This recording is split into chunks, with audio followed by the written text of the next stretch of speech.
Hello दोस्तों, नमस्कार। आज हम जानेंगे संधि। संधि की परिभाषा। संधि का सामान्य अर्थ है मेल। इसमें दो अक्षरों के मिलने से तीसरे शब्द की रचना होती है, जैसे हिम धन आलय बराबर हिमालय। संधि में प्रायः शब्द का छोटा रूप होता है। संधि में समास नहीं होता है, पर समास में संधि होती है। संधि के तीन भेद होते हैं: स्वर संधि, व्यंजन संधि और विसर्ग संधि। और अब हम जानेंगे स्वर संधि और स्वर संधि के परिभाषा। दो स्वर वर्णों के मिलने से जो विकार पैदा होता है उसे स्वर संधि कहा जाता है। उदाहरण जैसे शिवालय बराबर शिव धन आलय, पुस्तकालय पुस्तक धनालय, भोजनालय भोजन धनालय। इसमें बड़ा आ का मात्रा है, तो ये स्वर संधि है। स्वर संधि के 5 भेद होते हैं: दीर्घ संधि, वृद्धि संधि, गुण संधि, यण संधि और आयाति संधि।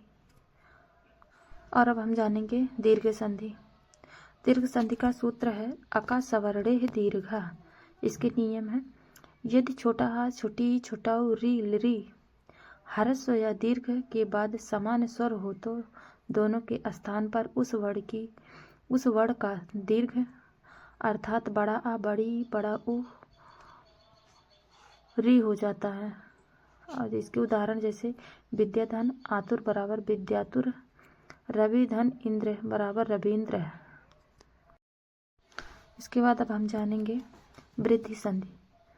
छोटा या बड़ा आ के बाद ए या आय आए तो दोनों के मेल से आय हो जाता है, तथा छोटा आ और बड़ा आ के पश्चात ओ या औ आए तो दोनों के मेल से औ हो जाता है।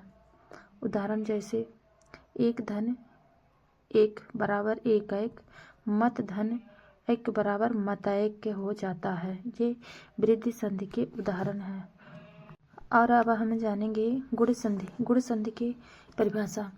यदि छोटा और बड़ा के बाद छोटी ई या बड़ी ई, छोटा ऊ या बड़ा ऊ और री स्वर आए तो दोनों के मिलने से क्रमशः ए हो जाता है। जैसे उदाहरण नर धन इंद्र बराबर नरेंद्र। यह इसके गुण संधि के उदाहरण हैं। तो दोस्तों, ये वीडियो आप लोगों को कैसा लगा कमेंट में ज़रूर बताइएगा और लाइक ज़रूर कीजिएगा। बाय बाय दोस्तों, फिर मिलेंगे अगली वीडियो में।